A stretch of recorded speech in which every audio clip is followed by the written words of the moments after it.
Hey everyone! In this quick PowerPoint tutorial, we're going to cover something super basic, but super important, how to add and delete slides in your presentation. Let's jump right in. To add a new slide, make sure you're on the Home tab. Click New Slide to add a default layout, or click the drop-down arrow next to it to choose from different slide layouts, like Title and Content, To Content, Section Header Blank.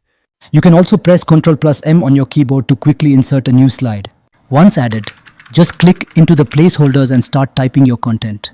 To delete a slide, just follow these easy steps. Click on the slide thumbnail in the left-hand pane. Press the Delete key on your keyboard. You can also right-click on the slide and choose Delete Slide from the menu. Need to delete multiple slides? Just hold Ctrl, click each one, then hit Delete. Want to move a slide? Just click and drag it to a new position in the slide pane. It's that easy. Here's what you learned today. Add slides using the Home tab or Ctrl+M. Delete slides with the Delete key or right-click.